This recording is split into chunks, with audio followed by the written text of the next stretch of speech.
దేవుడైన యెహోవా సూర్యుడు కేడమునే ఉన్నాడు. యెహోవా కృపయు ఘనతయు అనుగ్రహించును.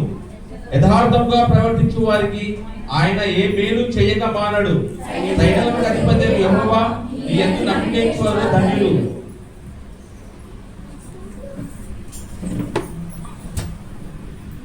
దయచేసి అందరు కూర్చుందాం. మా కింద కూర్చోడానికి ఇబ్బందికరంగా ఉంటే చేతులు ఖాళీ ఉన్నాయి, దాని మీద కూర్చోండి.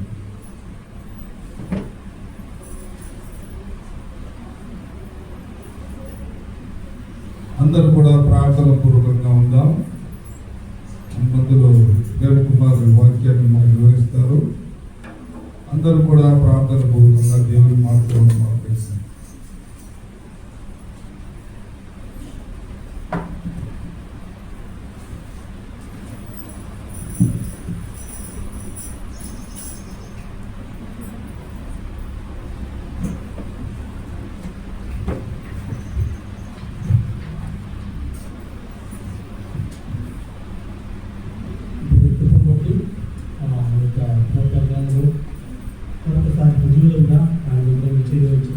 దేవుని ఆరాధించడానికి, ఆయన నామాన్ని గెలవచ్చడానికి పంజంగా చేయగలగా ఆయన మన మధ్యలో ఉండగా మనమందరము ఆత్మతో ప్రత్యేక దేవుని ఆరాధించడానికి దేవుడి మంచి అవకాశాన్ని బట్టి దేవుని బంధువులు ఇస్తున్నాడు. అదేవిధంగా దేవుని దాసుల సంఘానికి నా యొక్క ప్రత్యేక వందలు తెలియజేస్తున్నాను. ఈ ఉదయకాలంలో ఈ యొక్క కీర్తన గ్రంథంలో నుండి 84వ అధ్యాయంలో చూసినట్లయితే ఈ 84వ కీర్తన 84th Psalm this was written by sons of Korah. ఇది రాయబడింది అంటే ఎవరో తెలియదు కానీ రాసింది ఎవరో తెలియదు కానీ పాడింది మాత్రము కోరహు కుమారుడు. ఎవరు పాడాలి పాట? కోరహు కుమారుడు. ఒకసారి 88వ అధ్యాయము ఆ పైన ఏముందో చూడండి. మొదటి వచ్చిన కంటే పైన అధ్యాయం స్టార్టింగ్ కంటే ముందు ఏముందో చూద్దాం ఉంటుంది. కానీ చదువుతారు ఎవరన్నా? 88వ కీర్తన పైన అధ్యాయం కంటే పైన ఏముంది? ప్రధాన గాయకునికి పాడదగినది యజ్రాహీయుడైన హేమాను రచించిన దైవ ధ్యానము. రాసింది ఎవరది? హేమాను. పాడింది ఎవరు? కోరహు కుమారుడు. అలాగే 84వ అధ్యాయం కూడా ఇది పాడబడింది కోరహు కుమారుల ద్వారా. ఇది పాడబడినగా మనం చూస్తాము. This was written by unknown and son by sons of Korah. అయితే ఇక్కడ ఈ కోరహు కుమారులు ఎవరు అని దేవుని వాక్యం మనం ధ్యానించినట్లయితే దేవుని వాక్యం ఏమని చెప్తుందంటే కోరహు అనేవారు లేవీలు, లేవి సంతానం అని దేవుని వాక్యం తెలియజేస్తుంది. అదేవిధంగా వీరు ఇశ్రాయేలీయులు ఐగుప్తు నుండి ప్రయాణమై పాలు తేనెలు ప్రవహించే దేశానికి వెళ్ళినప్పుడు ఆ మార్గ మధ్యంలో మోషేకు అహరోనుకు విరోధంగా తిరగబడిన వారు అని దేవుడి వాక్యంలో ఉంది. ఇప్పుడు ఎవరు చూడట్లేదు కానీ అట్లాగే ముందుకు వెళ్తే అదే మార్గ మధ్యంలో దేవుని న్యాయాన్ని, దేవుడి తీర్పుని, దేవుడి జడ్జిమెంట్ ని కూడా వీరు పొంది తప్పించుకున్న వారనే దేవుడి వాక్యం చూపిస్తుంది. ఇక్కడ చూద్దాం. సంఖ్యాకాండం 26వ అధ్యాయం 11వ వచనం. సంఖ్యాకాండం 26వ అధ్యాయం 11వ వచనం. ఈ కోరహు కుమారులు ఎవరంటే ఇశ్రాయేలీయులు అరణ్య ప్రయాణంలో ఉండగా దేవుని తీర్పును వీరు ఆ తీర్పులో వీరు నశించవలసిన వారై ఉన్నారు, మరణించవలసిన వారై ఉన్నారు. కానీ తప్పించబడిన వారుగా చూస్తున్నాము. సంఖ్యాకాండం 26వ అధ్యాయం 11వ వచనం. చావలేదు. అక్కడ మనం పైకి వెళ్ళినట్లయితే ఎవరు చావలేదు అక్కడ? కోరహు కుమారులు దేవుని తీర్పు నుండి, దేవుని ఉగ్రత నుండి తప్పించబడిన వారై ఉండగా అక్కడ నుండి వచ్చిన వారి సంతానమే ఈ కోరహు కుమారులు ఒక కీర్తనను ఆలపిస్తుండగా మనం చూస్తాము.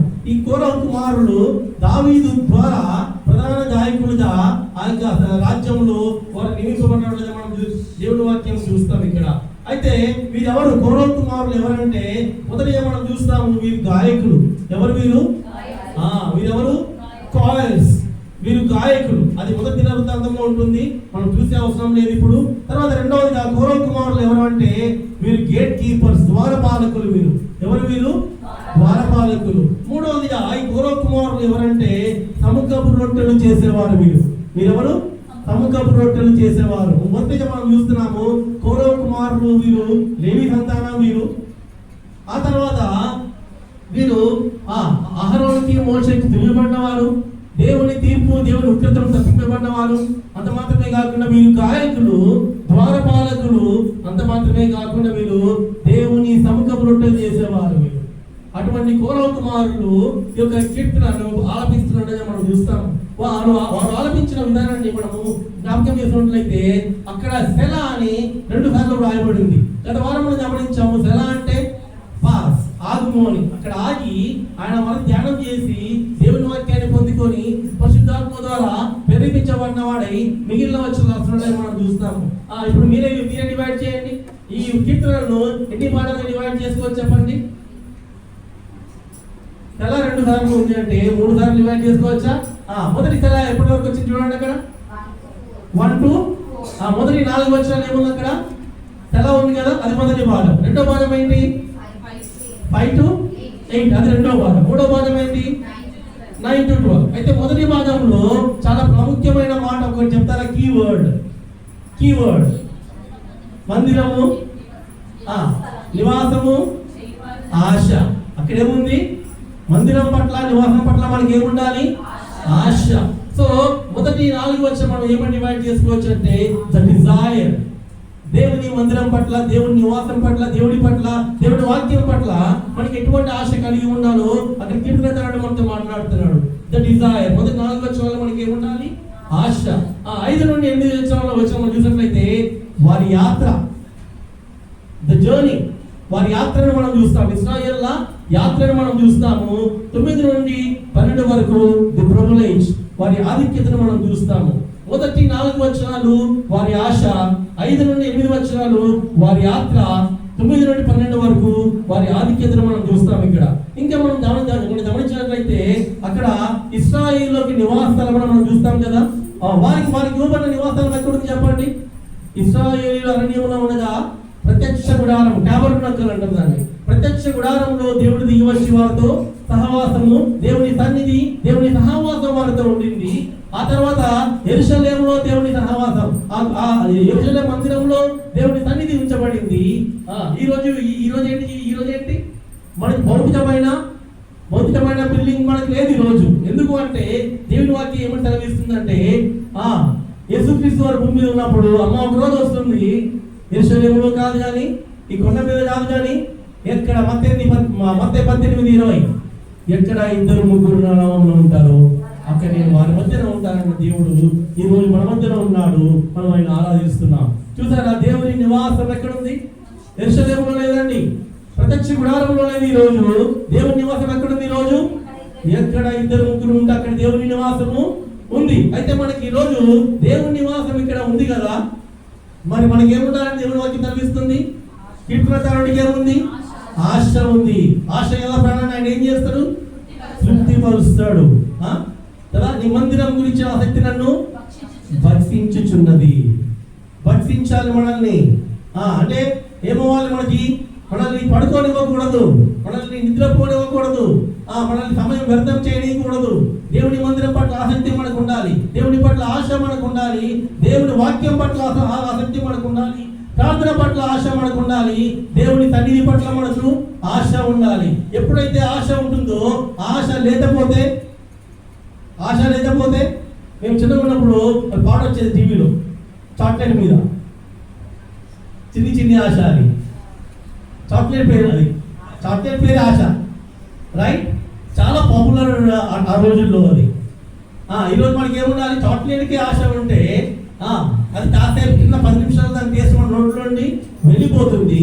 దాన్ని నిత్య జీవం ఇచ్చే దేవుని వాక్యం పట్ల, దేవుని సన్నిధి పట్ల, జీవం గల దేవుని పట్ల మనకి ఏముండాలి?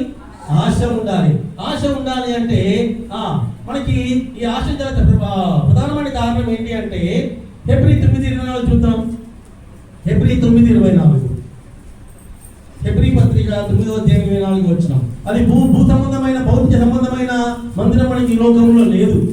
కాబట్టి మత్తయి 18:20 ప్రకారము ఎక్కడ 2-3 నామములు ఉంటారో అక్కడ. అదే హెబ్రీ పత్రిక 4:16 ఏమో చూద్దాం ఒకసారి. ధైర్యంగా ఆయన మందిరంలో చేరి వస్తాం. అందువలన పరిశుద్ధ స్థలమును పోలి హస్తకృతమైన పరిశుద్ధ స్థలములలో ఆ. క్రీస్తు ప్రవేశింపలేదు గాని ఎక్కడ ప్రవేశించలేదమ్మా? హస్తకృతమైన ఆర్టిఫిషియల్ భౌతికమైన మందిరాల్లో ఆయన ప్రవేశింపలేదు కానీ ఇప్పుడు మన కొరకు దేవుని సముఖమునందు పరలోకమందే ప్రవేశించు. అయితే కాబట్టి మనకి ఏముంది? ఇప్పుడు మనకు ధైర్యం ఉంది. ఏముంది? ఒకప్పుడు మనకు ధైర్యం లేదు, ఒకప్పుడు మనకు అవకాశం లేదు, అనుమతి లేదు, ఒకప్పుడు మనకు ఎన్నిక లేదు. ఎన్నిక లేని వారిని దేవుడు ఆయన రక్తము చిందించిన ద్వారా మనకి ఏమొచ్చింది? ఈరోజు ధైర్యం వచ్చింది. ఆయన సన్నిధి యొక్క సహవాసం దేవుడు మనకి ఇస్తున్నాడు. ఇప్పుడు దేవుడు వాక్యం ఏమని సెలవిస్తుందంటే, నేను ఫాస్ట్ గా వెళ్ళిపోతాను. 1 కొరింథీ 3:16 మీరు ఆయన ఆలయమై ఉన్నారు. ఇప్పుడు ఆయన ఆలయం ఎవరు చెప్పండి? ఇప్పుడు ఎవరు ఆలయం? మన హృదయమే దేవుని ఆలయం. పాడబడతాం కదా, హృదయమే ఈ ఆలయం క్రీస్తు అని పాడతాం కదా. కాబట్టి మనము ఏమై ఉన్నాం? ఈరోజు ఆయన ఆలయమై ఉన్నాము. మనలో ఉన్న హృదయము ఆయన స్థానమైంది. మన హృదయంలో ఆయన సింహాసనాధీనుడై ఉన్నాడు. అటువంటి దేవుని స్థానాన్ని, దేవుని నివాసాన్ని, దేవుని సహవాసాన్ని, దేవుని ప్రత్యక్షతను మనము కోరుకోవాలి, ఆశపడాలని దేవుని వాక్యం మనతో నేరుగా మాట్లాడుతుంది. కాబట్టి ఇక్కడ ఏం చేయాలి మనము? మనకి ఎటువంటి ఆశ మనకు ఉండాలంటే, దేవుని మందిరంకి వస్తే మనకి ఏమొస్తుంది? నెమ్మది వస్తుంది. దేవుని సన్నిధిలో మనకి ఏముంది? ఆరోగ్యం ఉంది. దేవుని సన్నిధిలో మనకి ఏముంది? సహవాసం ఉంది. దేవుని సన్నిధిలో మనకి ఏముంది? దీవెన ఉంది. దేవుని సన్నిధిలో మనకి ఏముంది? ఆత్మలో అభివృద్ధి ఉంది. దేవుని సన్నిధిలో మనకి ఏముంది? ఆనందం ఉంది. ఇవన్నీ మనకు కావాలంటే మనం దేవుని సన్నిధి పట్ల మనకి ఏముండాలి? ఆశ ఉండాలి. మనం ఈరోజు లక్షం ఖర్చు పెట్టుకొని యెరూషలేముకు పోయే అవసరం లేదు మనకు. ఎక్కడ 2 నామమున చేరి ఉంటారో అక్కడ ఎంతమంది నమ్ముతున్నారు ఇప్పుడు మన మధ్యలో దేవుడు ఉన్నాడని? ఆయన ఆయన ఆయన ఆయన సన్నిధి పట్ల మనకు ఆశ కలిగి, దేవుని వాక్యం పట్ల మనకి ఏముండాలి? ఆశ ఉండాలి. కాబట్టి మొదటి వచనం ఒకసారి చూద్దామా? మొదటి వచనం, యెహోవా. ఇప్పుడు చూడండి, మనము దేవుని సన్నిధికి వస్తే ఆయన నివాసం ఎలా ఉందంట? ఎలా ఉందంట? ఒక 2 పేర్లు చెప్తారా దేవుని నివాసాన్ని పైకి వెళ్ళి చూపించిన వాళ్ళు? చివరి గ్రంథం బైబిల్లో యోహాను. ఆయన ఏం చేస్తాడు? రుచి చూసి వస్తాడు అక్కడ. ఇంకో వ్యక్తి ఎవరు? అపోస్తలుడైన పౌలు. నేను 3వ ఆకాశంలో ఎక్కి అన్నాడు కదా. వీరు దేవుని యొక్క నివాస స్థలము రమ్యంగా ఉన్నదని ఆల్రెడీ చూశారు వీరు. ఇప్పుడు దేవుని మందిరంకి వస్తున్న మనం కూడా దేవుని సన్నిధి ఎలా చూడాలి? మనము రమ్యంగా చూడాలి. రమ్యంగా ఉందని మనం అనుభవించాలి. అది ఎప్పుడు వస్తుంది తెలుసా? మనకు ఆశ ఉండి ఆయన మందిరంకి వచ్చి ఆయన వాక్యం వింటూ ఉంటే వినడం వల్ల విశ్వాసం కలిగి దాని నుండి మనకి ఏమొస్తుంది? ఆ రమ్యతను మనము అనుభవిస్తాము. మనం కూడా రమ్యంగా మార్చబడతామని మొదటి వచనం మనతో మాట్లాడుతుంది. 2వ వచనం చూద్దాం ఒకసారి. యెహోవా మందిర ఆవరణము చూడవలనని ప్రాణము ఆశపడుతుందంట. మొదటి వచనంలో మనం ఏం చూసాము? రమ్యత గురించి మనం మాట్లాడుతున్నాం. 2వ వచనంలో ఏముంది? అక్కడ ప్రాణము ఆశపడుతుంది. ప్రాణము అంటే ఏంటి? రక్తమే కదా. మనం ఈ లోకంలో ఏమని చెప్పుకుంటామంటే, మా రక్తంలో ఏముంది తెలుసా? మా రక్తంలో పౌరుషం, మా రక్తంలో ఇది, మా రక్తంలో అది. కానీ రక్తంలో ఏముండాలంటే, ఇక్కడ ఏముండాలంట? ప్రాణంలో ఏముండాలంట? ఆశ ఉండాలి. మన నరాన దేవుని వాక్యం పట్ల, దేవుని సన్నిధి పట్ల పౌరుషం కాదు మనకు ఉండాల్సింది, ఆశ మనకు ఉండాలని దేవుడు మనతో మాట్లాడుతున్నాడు. ఆశ ఉంటే ఆయన తృప్తిపరిచి ఆనందంతో నింపే దేవుడుగా మన దేవుడు ఉన్నాడు. 3వ వచనం ప్లీజ్. సైన్యములకు అధిపతి యెహోవా రాజా నా దేవా. చూడండి, పిచ్చుకలకు నివాసం. ఎన్నిక లేని పిచ్చుకలు, రైట్? వారికి ఆహారం వడ్డించేవారు లేరు, వాటిని పట్టించుకునే నాదుడు లేడు. అటువంటి వారికి నివాస స్థలం ఉంది. మనము క్రీస్తు రక్తంతో కొడవబడిన అతి విలువైన వారిని, ఆయన సంఘంలో చేర్చబడిన వారిని, మనకు వాటికే సహవాసం ఉంటే, వాటికే స్థానం ఉంటే, వాటికే నివాసం ఉంటే, మనకు ఆయన నివాసము ఆయన రెడీ చేస్తున్నాడు. పరలోకంలో మీకోసం నేను నివాసములు సిద్ధపరుస్తున్నాడు దేవుడు. ఈ లోకంలో మనకు నివాసము లేకపోవచ్చు, ఈ లోకంలో మనకు ఏమైనా లేకపోవచ్చు, కానీ మనకేముంది పరలోకంలో? పిచ్చుకలకున్న నివాసము. అందుకంటే విలువైన వారమైన మనకి ఆయన విలువైన నివాసం ఆయన పరలోకంలో సిద్ధం చేస్తున్నాడు. ఆయన తిరిగి వచ్చినప్పుడు మనం ఆయనతో వెళ్ళినప్పుడు ఆ నివాసాన్ని మనము చూస్తాము, అనుభవిస్తాము కదా. అందులోనే రెండో లైన్ మా రైట్ ఏముంది అక్కడ? వాన కోవెలను ఉంది కదా, స్పారోస్. మొదటి ముందు లైన్ లో స్పారోస్ గురించి మాట్లాడతారు, పిచ్చుకల గురించి. ఆ తర్వాత వాన కోవెలలు అనేవి ఇవి క్రీస్తు రెండవ రాకడను చూపిస్తాయి. అక్కడ ఉన్న గూటి స్థలము అనేది పరలోక రాజ్యాన్ని చూపిస్తుంది. కాబట్టి నేను ప్రతి వచనాన్ని ఇట్లా ఈ విధంగా వివరిస్తూ పోతే టైం అవుతుంది, కాబట్టి నేను అలా ఒక లైన్ చెప్పి వెళ్ళిపోతున్నాను, మీరు ధ్యానం చేసుకున్న తర్వాత. కాబట్టి ఆయన క్రీస్తు రెండవ రాకడికి సాదృశ్యంగా ఉన్న వానకోవెలను జ్ఞాపకం చేసుకుందాం. ఆయన రానే ఉన్నాడు మన కోసము నివాస స్థలములో ఆయన. ఎస్. కాబట్టి 4వ వచనం వెళ్ళిపోదాం మనం.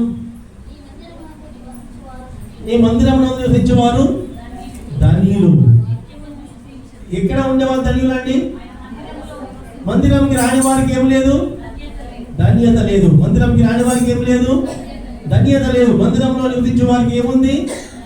మనకు ఇటువంటి అనుభవము దేవుడు మనకు అనుగ్రహించును గాక. అందులోనే బి లైన్, రెండో లైన్ మా వారు నిత్యం నిన్ను. మనము మొదటి దశలోని 5 ప్రకారము మనం ఏం చేయాలి? ఎప్పుడు కూడా ఆయన్ని స్తుతించే వారంగా ఉండాలి. దేవుని మహింపరిచే వారిని ఆయన ఎన్నుకున్నట్లుగా మనం 2వ దినవృత్తాంతంలో చూస్తాం. 20-21 వచనంలో మనం చూడట్లేదు, కానీ ఈ మొదటి 4 వచనం మనం ఏం తెలుసుకుంటున్నాం? ఇక్కడ దేవుని మందిరం పట్ల, దేవుని సన్నిధి పట్ల, ఆయన వాక్యం పట్ల, ప్రార్థన పట్ల మనకు ఆశ ఉండాలి.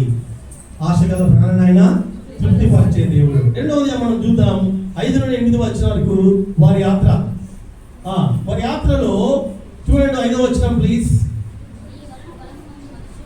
చాలుమా. నీ వలన బలము పొందువ జనులు. తిండి వలన బలం వస్తుందా? డబ్బు వలన బలం వస్తుందా? హోదా వలన బలం వస్తుందా? అంతస్తు వల్ల బలం వస్తుందా? అధికారం వల్ల బలం వస్తుందా? అందం వల్ల బలం వస్తుందా? పలుకుబడి వల్ల బలం వస్తుందా? లీడర్ అని చెప్పుకోవడం ద్వారా బలం వస్తుందా? బలము దేని నుండి వస్తుందండి?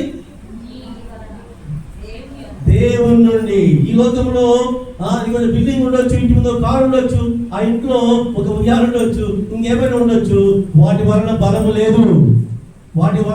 లేదు. కేవలం బలము మనం ఏమి జ్ఞాపకం చేసుకోవాలంటే, ఏమని అర్థం చేసుకోవాలంటే, మనకు బలము కేవలము దేవుని నుండి మాత్రమే వస్తుంది. మనకు బలము దేవుని నుండి వచ్చే బలం, మనకు బలము అది శాశ్వతము, మిగతావన్నీ కూడా వాపు అని చెప్పాలి. కాబట్టి అటువంటి అర్థసహితమైన దేవుని వాక్యం మనం గ్రహించాలి. ఆ విధంగా మనం జీవించాలని దేవుడు మనతో మాట్లాడుతున్నాడు. ఇక్కడ మనం జ్ఞాపకం చేసుకున్నట్లయితే ఇశ్రాయేళ్ల యాత్రలో 11 రోజుల్లో చేయాల్సిన ప్రయాణాన్ని 40 years కి దాన్ని దేవుడు పొడిగించినట్లుగా దేవుని వాక్యాన్ని మనం చూస్తాం. అవునా? చూస్తాం మనం. ఎందుకు చేసిండు అక్కడ? రెండో లైన్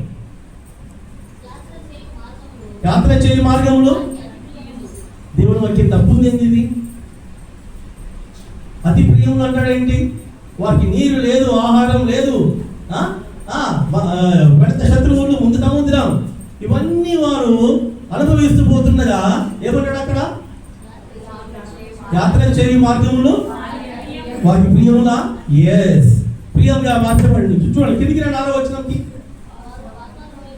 బాకా లోయ అంటే విలపించే లోయ, అది వీపింగ్ వ్యాలీ అంటారు దాన్ని.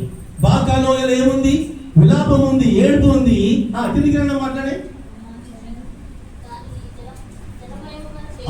విలాపములో ఏమొచ్చింది? వారి బండ నుండి నీరు, ఆకాశం నుండి ఆహారము, పగలు మేఘస్తంభము, రాత్రి దీపస్తంభము వారిని వెంటాడింది. వారి చెప్పులు అరగలేదు, వారి వస్త్రములు పాతగిల్లలేదు. అటువంటి ఇప్పుడు చెప్పండి, వారి మార్గములు ప్రియములా కాదా? అంత మాత్రమే కాకుండా వారు పాలు తేనెలు ప్రవహించే దేశానికి వారు వెళ్ళారు. వారి వాగ్దానాన్ని వారు స్వతంత్రించుకున్నట్టుగా దేవుని వాక్యం చూస్తుంది. కాబట్టి ఇప్పుడు వారి మార్గములు ఏంటివి? ప్రియములుగా మార్చబడ్డాయి. మరి మన జీవితంలో కూడా ఇటువంటి ఆహారం లేని సమయాలు, నీరు లేని సమయాలు, ఒత్తిళ్లు, ముందు సముద్రం అనిత శత్రువులు, ముందు గోతి అనిత ఏదో అంటారు కదా, అటువంటి అనేక అనుభవాలు మన జీవితాల్లో ఉన్నాయి. అయినప్పటికీ వారిని ప్రియములుగా మార్చేది ఎవరు? అటువంటి దేవుణ్ణి మనం కలిగి ఉన్నాం కాబట్టి ఆ ఇశ్రాయేలు మనం మాదిరిగా ఉంచుకొని మనం ఏం చేయాలి? ఆయన ఎందుకు నమ్మిక ఇచ్చి యాత్రలో మనం ముందుకు వెళ్ళే మార్గంగా మనం ఉండాలి. 7వ వచనమ్మా, నానాటికి బలాలు వృద్ధులందుతురు యెహోవా నెహెమీయా 8:10 ప్రకారము యెహోవాను ఆనందించడం వల్ల మనకి ఏమొస్తుంది? బలముందుదురు. మన బలం ఎక్కడ నుండి వస్తుంది? యెహోవా యందు ఆనందించడం వల్ల మనకు బలం వస్తుంది. 7వ లైన్, 7వ వచనము 2వ లైన్ మా రైట్ చాలుమా. నేను ఈ మాట మీద ఇక్కడ ఆగిపోవాలనుకుంటున్నాను. ఇక్కడ ఈ మాట నన్ను చాలా ఒత్తిడి గురి చేసింది రాత్రి. ఒకసారి మళ్ళీ చదువుతారా ఆ మాట? వారిలో ప్రతి వాడును అనే మాట నాకు చాలా ఒత్తిడి గురి చేస్తుంది రాత్రి. మన మందిరంలో ఉండే అన్ని కుటుంబాల్లో ఉండే ప్రతి వారు మందిరంలో కనబడుతున్నారా? అది చాలా ఒత్తిడి. ఆ మాట ఆగిపోయాను నేను. ఇక్కడ మన కుటుంబాల్లో అనేక మంది ఇంట్లో ఉన్నారు, తమ్ముళ్ళు, చెల్లెళ్ళు, రైట్, కొడుకులు, కుమారులు, వారందరూ దేవుని మందిరంలో కనబడుతున్నారా? ఇక్కడ దేవుని వాక్యం కౌరవ కుమారులు ఏమని పాడుతున్నారంటే, వారిలో ప్రతివాడు సీయోను మండలో ప్రతివాడు మందిరంలో కనపడాలనే దేవుని వాక్యం ఇక్కడ మనతో మాట్లాడుతుంది. కాబట్టి జ్ఞాపకం చేసుకుందాం, మనం అందరినీ ప్రోత్సహించే విషయం ఏంటంటే అందరము దేవుని మందిరము కనపడేలాగా ప్రార్థన చేద్దాం, పోరాడదాం, వారిని ప్రోత్సహిద్దాం. రైట్. 8వ వచనం, యెహోవా ఇప్పుడు 7వ వచనము మన జీవితంలో నెరవేరాలంటే ఏం చేయాలి? మనం ఇప్పుడు ఏం చేయాలి? రైట్. 2వ భాగానికి వచ్చేద్దాం. నేను ఫాస్ట్కి వెళ్ళిపోతే సమయం లేదు మనకు. 9 నుండి 12 వరకు అక్కడ ఏముంది చెప్పండి? ద ప్రివిలేజ్, ఆధిక్యత. వారి ఆధిక్యత ఏంటో చూద్దాం. చూస్తారా? 8వ వచనం చదవండి మనం ఒకసారి. యెహోవా ఆలకింపుము. రైట్. ఆలకింపుము. తిరిగి వెళ్ళి మాట్లాడి యాకోబు దేవా చెవి యొద్దుము. 2వ మాట దేవా నా కేడమా దృష్టించుము. 3వ మాట లక్షింపుము. ఈ 4 మాటలు ఒకసారి జ్ఞాపకం చేసుకుందాం. మనం ప్రార్థనలో మనకు మంచి మాదిరి దేవుడు మనకి ఇస్తున్నాడు. ఇప్పుడు ప్రార్థన ఎలా చేయాలి? దేవా ఆలకింపుము, దేవ నా మొర ఆలకింపుము, నా విన్నపము ఆలకింపుము అని మనము ఆయన మొరపెట్టే మంచి మాదిరి దేవుడు మనకి ఇస్తున్నాడు. 2వ మాట చెవి యొద్దుము అని దేవుడు మనతో మాట్లాడుతున్నాడు. దేవా ఎంతకాలం నువ్వు చెవులు మూసుకొని ఉంటావు, నువ్వు ఊరకుండకుము, నువ్వు చెవి యొద్దుము అని మనం ఆయనతో ఏం చేయాలి? ప్రార్థనలో పోరాడే వారిగా ఉండాలి. 3వదిగా దృష్టించుము. 4వదిగా లక్ష్యింపు. ఇవన్నీ కావాలి అంటే కీర్తన 66కి మనం వెళ్ళిపోతే, హృదయంలో పాపం లక్ష్యం చేస్తే దేవుడు ఆలకింపాడు, చెవి యొక్కడు, దృష్టించడు, లక్ష్యింపడు. జ్ఞాపకం చేసుకుందాం. మన హృదయాల్లో పాపం లేకుండా మనం ప్రార్థన చేస్తే మన ప్రార్థన దేవుడు ఆలకిస్తాడు, చెవి యొక్కును, ఆయన దృష్టించును, ఆయన లక్ష్యము చేయనని ఒక మంచి ప్రార్థన గురించిన మాదిరిని ఈ కీర్తనలో మనం చూస్తాము. ఇంకా మనం వెళ్ళినట్లయితే 10వ వచనంలో, ఏ ఆవరణంలో ఒక్క దినం గడుపుట. రైట్. ఈరోజు మనం మందిరంలో ఉన్నాం కదా, ఈరోజు అక్కడ నదిలో ఉన్నాం కదా. ఎన్ని సంవత్సరాలు మనం దేవుని మందిరంలో ఉన్నాం చెప్పండి? ఇప్పుడు ఈ రోజు లెక్కేసుకుంటే 1000 దినములు. ఎన్ని సంవత్సరాలు? 1000 దినాలు 3 లెక్కేద్దాం. Almost 3 years. 1 day is equivalent to almost 3 years. చూసారా? మన సమయాన్ని దేవుడు లెక్కేసే విధానం ఎలా ఉందో. ఇప్పుడు మన సమయం దేవుడికి లెక్కేద్దామా? మన సమయాన్ని మనం దేవుడికి ఇచ్చే సమయాన్ని లెక్కేద్దాం. ఇప్పుడు దేవుడు ఏమంటున్నాడంటే, ఎంత వాల్యూ ఇస్తున్నాడంటే ఈ సమయానికి దేవుడు. నేను ఈ మాట చదివినప్పుడు నాకు ఇలా రోమాలు వేసిన ఇట్లా అది ఇప్పుడు ఎప్పుడు అలా అవ్వలేదు, కానీ ఫస్ట్ టైం రాత్రి దేవుని వాక్యం చదువుతూ ఉంటే నాకు అనిపించింది, దేవుడు నా సమయాన్ని రోజు నేను దేవుడికి ఇస్తే దేవుడు ఏమంటున్నాడు? ఓ మై గాడ్, 1000 దినములు అంటున్నాడు. ఇప్పుడు దేవుడి సమయం లెక్కేద్దామా ఒకసారి? మనం దేవుడు మనకిచ్చే సమయం లెక్కేద్దామా? చెప్పండి ఒకసారి. ఈరోజు ఉదయం ఎంతమంది దేవుని సన్నిధిలో ఎంతసేపు ప్రార్థన చేశారు? ఎంతసేపు వాక్యాన్ని చదివారు? నీ సమయాన్ని దేవుడికి ఇచ్చే విలువ ఏంటంటే అది గోల్డ్ కంటే మరి దేనికంటే కూడా అతి ఉన్నతంగా దేవుడు నీ సమయాన్ని లెక్కిస్తున్నాడు. నీ సమయము దేవుడికి చాలా విలువైనది. ఈ సమయాన్ని దేవుడు చాలా ప్రాముఖ్యంగా ఆయన లెక్కేస్తున్నాడు. నువ్వు ఒక్క దినం వస్తే చాలు బాబు బిడ్డ, నువ్వు ఒక్కరోజు వస్తే చాలు, అది ఆల్మోస్ట్ 3 years లాగా లెక్కేస్తాను అని మనము దేవుడికి ఇచ్చే సమయం లెక్కేస్తే మాత్రము అది ఎన్నిక లేదు, అది లెక్క వేరేము కూడా. కాబట్టి దేవుడు మనతో మాట్లాడేది ఏంటంటే మనం దేవుడికి సమయం ఇచ్చే వారంగా ఉండాలి. దేవుని దృష్టిలో మన సమయం విలువైనది, మన దృష్టిలో ఆయన సమయము అతి విలువైనదిగా ఉంటుంది దాట. 11వ వచనం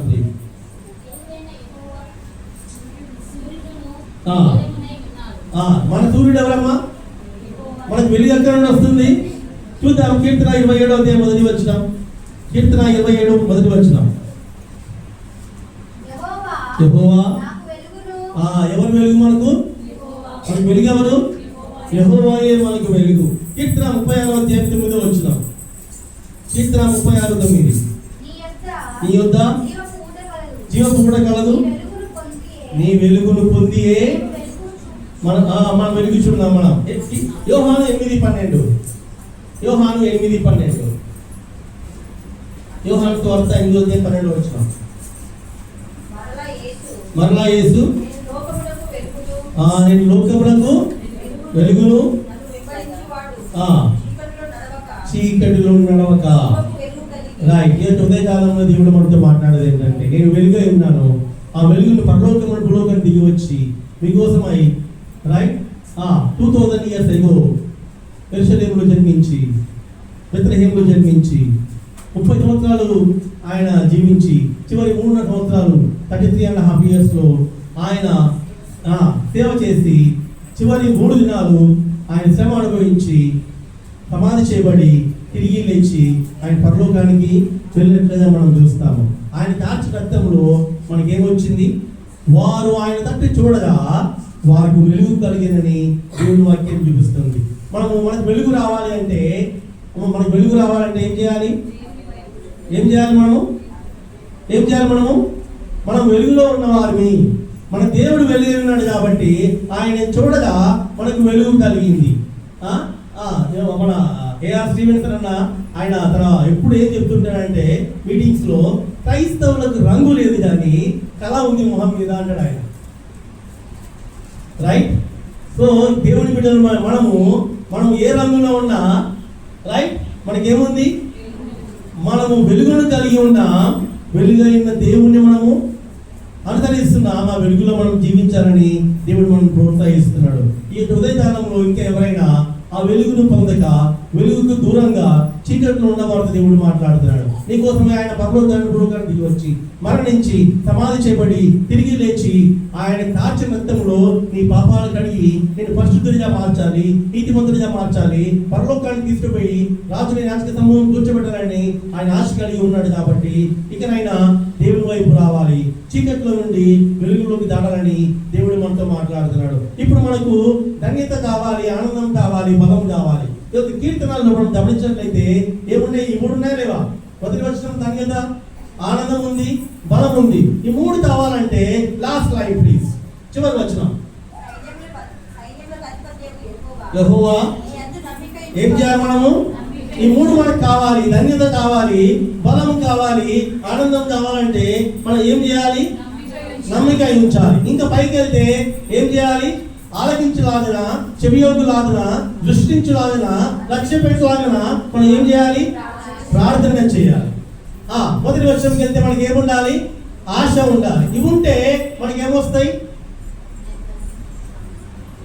ఆనందము, బలము, ధన్యత. ఈ 3 మనకు దేవుడు ఆయన సమయాన్ని బట్టి ఆయన మనకు అనుగ్రహించింది కాక దేవుడి వాక్యాన్ని దీవించింది కాక. Thank you brother. అందరూ కూడా ప్రార్థన పూర్వకంగా తల్ల వచ్చి కళ్ళు మూసుకొని ప్రార్థన చేసుకుంటాం.